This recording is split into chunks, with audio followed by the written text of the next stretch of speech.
Hey, what's up, gang? It's Adam Smith from the Commander Smiths, and today it's just a tips episode. Working on how to set up your eBay account and some tips on how to make it a successful eBay account to sell your trading cards. Now, this is going to also be for mainly focused on Magic the Gathering cards, but we are also talking you can do Pokemon cards, Yu-Gi-Oh cards, baseball cards, basically any kind of trading card. These are just some tips that'll help you along the way. So we're going to break this up into a couple steps. One of getting the card, everything ready to list your card. And then two, the actual physical pictures, some tips that you can use along the way to make your listing look a lot better. And then there'll be some bonus tips at the end with basically pricing, where you should be pricing your cards, where you shouldn't, where it doesn't make sense. There's a really big one in there that you kind of got to check out because there's a range that you should never, ever list your cards at. Let's get started on this. All right, so first off, this is your first, what your site looks like when you pull up eBay. First thing you want to do before you do anything, I'm going to be a couple of steps ahead because I do have my account already set up, but get your account set up.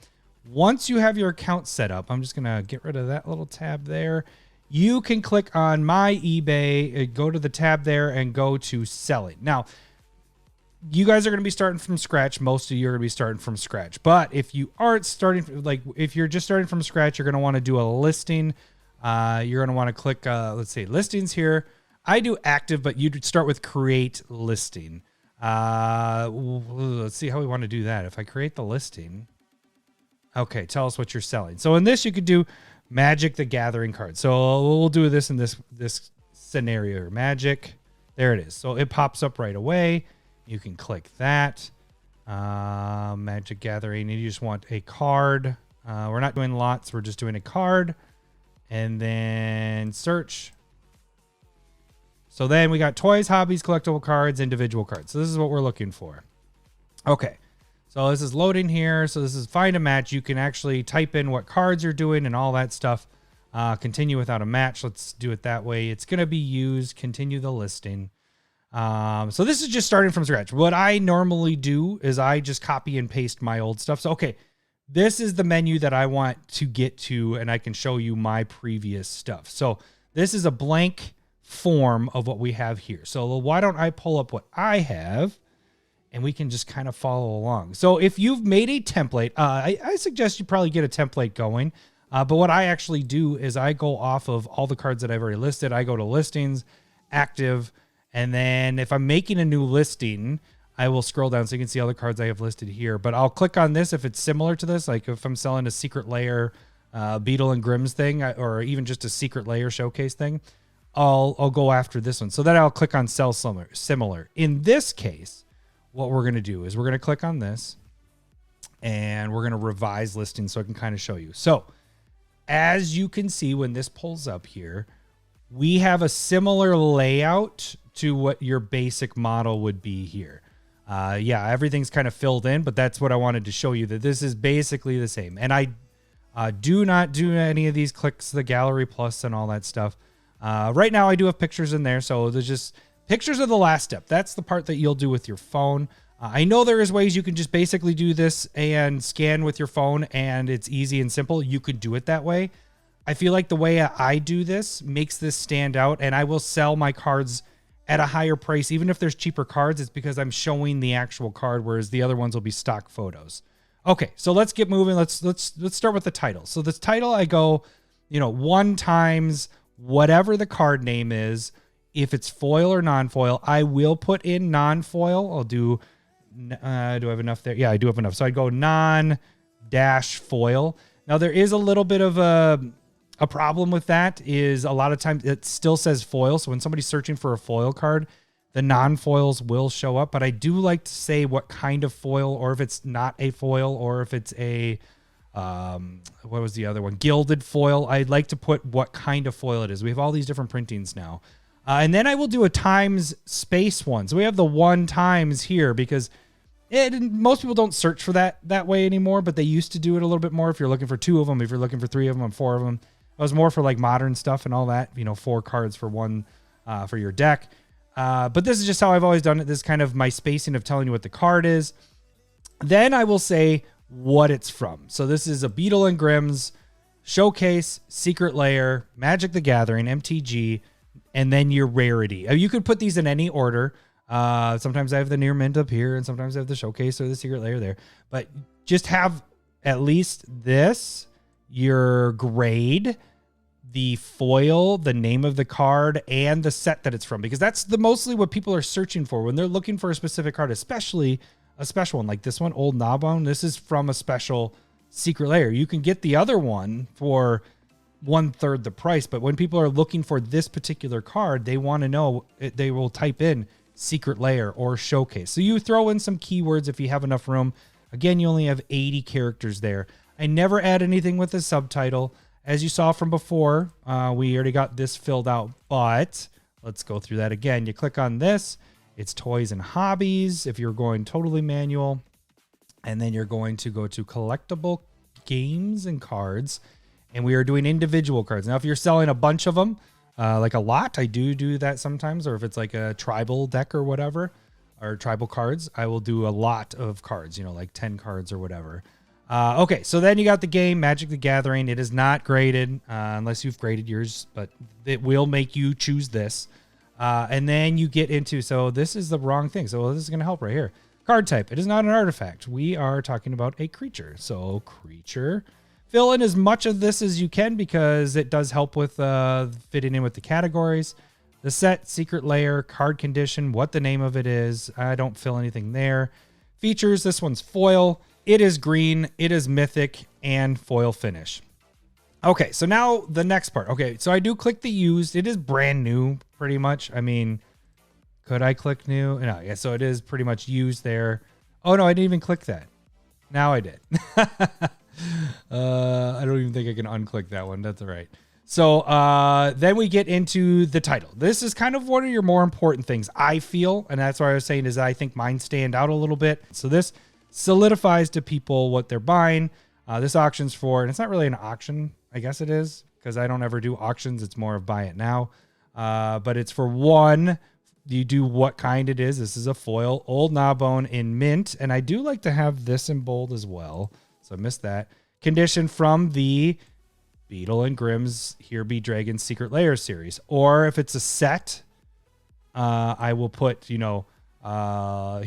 Dominaria series, Dominaria United set, not series, set. So these are not stock photos. Okay, so that's important because there is a lot of, especially the big guys, they just use a stock photo for their card. So you don't actually see the card that you're buying. Buying confidence, knowing what you're receiving. This card is packed fresh, pulled from a shipping container, and put directly. And see, you can see I do the bold stuff, put into a sleeve, and is in mint condition. So now, a lot of times here, I will write near mint. Like if it's not a Secret Lair, I'll put near mint here. And down here, I will do the abbreviation. So then I would do NM here, near mint condition. So that's why I do it twice. In this case, these are in mint condition. They have not been played. They just pulled out and put right back in the sleeve. So it's mint saying it twice. And then I say see pictures there. This card be shipped in a penny sleeve with tracking. That's the nice thing is eBay has allowed you to, everything under $20, basically it's a stamp and they track it. So anything under $20, you're shipping and it's tracked. So that's really nice, nice thing there. And everything over $20, you have to pay the $3 plus. I think it's like $3.80 is what my last one was. And they're still tracking on that. So I try to have tracking on every single thing that I send out at this point. To slid into a hard sleeve, plastic sealed sleeve, and to protect the amazing looking card. So again, really quick, when you're shipping, I do have 2 other videos, just the tip videos on shipping themselves. I'm not going to go over how to get that package. If you want to check those out, you guys can click the links on that or look at the links below. So there are a couple videos that'll help you with that. And that is also on your premium cards, things that are over 20 and cards that are under 20 of how I ship things out. Then I also did this recently. Note, Secret Lair cards are mint, but with Wizards of the Coast printing, of foils, some cards, some can be curved. So I did get a neutral complaint recently. And that was because they said the card was curved. And like, I wouldn't consider this near mint. I was like, well, it is near mint. It's just how they printed them off. So there's no way that's how they all came. There are ways to uncurve your cards. There are videos out there, so that's why I kind of put this disclaimer on there. I put this on there so I didn't get, I could reference that if I ever come across that again. I do a little bonus if somebody spends over $20 because then I can add more things into that package. I tend to add my proxies that I make as a free gift for that. So anybody that spends $20 or more, I throw in some bonus stuff. And then I said, check out your other items. Shipments are normally made by noon the next day. You can add all that stuff in. And if you have questions, let me know. Okay, so now we move down to the buy it now stuff. So I put my price in, and how I gauge this is there's a couple things. One, if it's secret layer, I pick what I think this card will get up to. Secret layer, generally, if you haven't seen any of the videos that we've done, they generally start hitting the prices that I think they'll get to at about the 10 to 16 months. It's almost like a pseudo reserve list. So the cards are never being printed again, that version of them. And eventually they will get up there. So I kind of base it off of what card it is representing, like what previous printings. And then I go, okay, I think this one will get to this, also based on their, the art or how they're printed. The other thing I will do if it's not a secret layer, if it's just a normal spec, a normal card that I'm selling, not necessarily a spec, just if I open something, I want to sell it, I will look at what other prices there are, including TCG, including eBay. I won't necessarily follow TCGs because I could normally list a little bit higher than TCG. So that's why I've actually stuck to this platform, is because I'm able to sell. And that might be because you're actually showing the cards. There's a lot more information here. And so people are buying a little bit more in confidence with that. And so I will check those prices and then try to be an aggressive price with it. If I'm trying to move it fast, I will try to be the lowest if possible, or right around that lowest mark. Like I said, there are a lot of times I will sell cards and I'm not the lowest price because I think of how I represent and how I show everything here. Okay, so that is it right there. The quantity is, you put that in. Do not go, if you have like 20 of them, do not put 20 here. I think the max I will ever do is 4, and that's just because of the play set. I'm like, okay, I have a play set of 4 of these. People are buying in 4s, if they want for their modern deck or their standard deck. That's the only time I'll do that. A lot of times I'll do 2, 3. I don't normally, if I have multiple copies, I don't normally just do 1. But this is also to gauge it, because if you show that you have 20, then what it shows to people is that there's a lot of them. I don't need to hurry. But if there's only a couple, they're like, oh shit, if I don't buy this, it might get bought out, and then the next price is higher. So I put this on there, and then every time I sell, I will check my quantity of what I have left, and I will revise the listing. I try not to make it so I have to keep relisting it. I will just revise it if I can. Okay, so that's the quantity, price. Now we go down to the shipping. Shipping, I do the small to medium items. I do free shipping. I don't click the irregular. Flat rate to all buyers. Free shipping. I don't do like the international, but I do like the ship with the global shipping program. So what that is somebody from out of the country can buy it, and what it ships to the airport, and then the airport takes it. So it's a shipping program. I do sell probably one every 3 to 4 months this way. This doesn't cost you anymore. It's just like normal shipping for you. I'm not sure what it does for the international buyer, but that's just what I've used. And I do sell quite a few things a year. So any additional shipping services, I don't add local pickup. I do handling time of 2 days because I should have that as long as I'm not on vacation, but that's a whole nother thing. And I don't do the promoter listing. Okay, so that's pretty much the beer and pizza of getting your listing ready. Then what I would do is normally there's a button. Let's move back to save for later. So normally you won't have your pictures up there. And even if I am copying and pasting, I will press save for later, because then the next part is to use your phone, because then you're going to take pictures of the card itself. So next, I will show you how to do the picture part of how I showcase my cards and what I use to do that as well. Now we're moving on to actually taking the pictures of the card itself. So what I like to do is have my unique thing. So we have our podcast, so I do have our logo and stuff. So if you have something that you want to promote yourself so you stand out a little bit, This is also a way to show off your card and also promote yourself. So the Commander Smiths is what I use. I also do this because in the past, other people have used my photos to showcase their cards. So I'd take the pictures and do all that stuff, and then they just copy and paste. And I don't like that because then for me, it feels like it makes mine more tainted. It makes it so that mine isn't the real one. People look at it and be like, well, that's the same picture as this one, and that's the same as this one. So what I like to do is have my unique background, and if I can, no one else is going to take Commander Smith. So if you have something that has your name, like maybe your eBay name, have like a sticker or something like that that's there, so people know that it's you and yours is the unique one that you're taking a picture with. Next step is you get your camera, you get pretty close. When you frame it, you want pretty much your card. In this, I frame with the logo, so I have our logo in there. But a lot of times you can just get this and whatever you're using. Like if you're using, whatever your name is for eBay, put that right there and you frame it with that inside of it. Then I like to use this. It's a nice light. It's an LED light.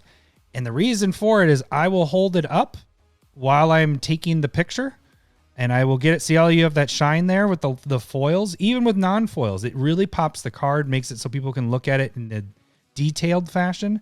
So I will get the shine on there so you can see, hey, that's a foil card from a distance when people are looking at your listing. I will take one picture there, and then I will flip the card over and take a picture with the back side as well, just to show what the card is. Like you promoted in your listing, what people are buying is what is pictured on your listing, and that's what makes you stand out. That's what makes people come back to buy your cards. So that is the way I do it with the pictures. Once you do this part, then you can move on to the final step of actually listing it. And you can actually do that from your phone most of the time. And lastly, just the tips on price ranges. You should never list your cards. All right, so there is one more tip that I would like to give you, and it's pricing. This is a huge tip that I learned after doing this for years and years, especially how eBay changed their pricing of things and their commission that they take, their cut. There are two price ranges that I will never sell cards. The first and the most important price range, you should never sell your cards between $20.01 and roughly $25 is my cutoff. If anything's lower than that, I will not list it for that price. Here is why. Let me show you the breakdown really quick. As you can see here, I sold a card recently for $25.09. eBay took a cut of $3.77, which is their normal. That's roughly, I think that's when it's over a certain amount, which we'll get to that part in a second, they take about 13 to 15, sometimes 16%. That comes down to $21.32. Now, as you can see up here, $3.98 is what the shipping was. So if we take that $21.32 and we subtract it from $3.98, that gives us a total of $17.34. Okay, remember that number, $17.34. Let's scroll up and see a card that I sold for $20. Okay, $19.99. You see this one right here? $19.99 right there. And eBay took $3.06. So they took a little bit less. Our total came to $16.93. So right now that's less takeaway than the $17.34. But the shipping on this was only, it's up here. It's not the $3.98. It's this 57 cents. This is what they charged because it was under that $20 mark. So $16.34 or $16.93. Let's get that going. $16.93 minus 57 cents equals $16.36. So right now that's 98 cents less than the $25, which is $5 more than what the $19.99 was. So think of that. Anything over $20.01, you're actually losing money. You're going to get less money if you want tracking, which I highly suggest you always have tracking. The 25, if we get to that 25 range, if it's under that, I'll just, in other listings are at 23, 24, I will just list it for $19.99. Mine's going to sell first because it's the cheapest, but I'm going to make the same with shipping and with it only being 57 cents, whereas everything over that is going to be more expensive. Okay, so that's the number one price range I never list in. Number two, this just happened more recently. I used to sell a lot of cheap cards because I'd spec on things that were only 50 cents or whatever, and then they go up to like $3 or $4. I'm like, hell yeah, I'll make some money off of that. Well, here's the problem. Anything under $10, eBay takes a bigger cut. I don't know what their specifics are, but I did do a whole bunch of numbers when I used to sell for under $10. I no longer do. Everything's over 10. But here's what I came up with. I had, let's see, one $10 card that I sold. eBay took a cut. Actually, no, it was two of it. I had two $10 cards that I sold. eBay took 16% and 15.3%. Now, everything over $10, the range is 13 to 15 at the most percent. Now, okay, so that's pretty close to that $10. But when you move down to $5, I sold a card for $5. eBay took 19%, 19.6%, 19%. They take a lot. For the cheaper your card is, they get a bigger cut. So it's even less of a profit. I sold another card for $6. eBay took 18.6%, 18%. So it's not ideal if you're trying to get the most money, you bang for your buck. Yeah, sure, you're going to have to sell things if they're only worth $5. You can't make it go up past 10. But if you have the choice, try to sell cards that are higher than $10 because eBay's cut goes up higher and higher percentage wise if you're under that $10. So, all right. So that's pretty much the tips for this whole listing, getting your stuff going, price ranges you should be selling in. I hope this was helpful. Remember to subscribe to the channel, give this video a like, share it with people that are just trying to get started on eBay. I think it's a great place. This is what I've been doing for years. I don't even have a TCG account. It's all eBay stuff, and it's been pretty successful. So thank you guys for watching, and we'll see you guys later. Saga!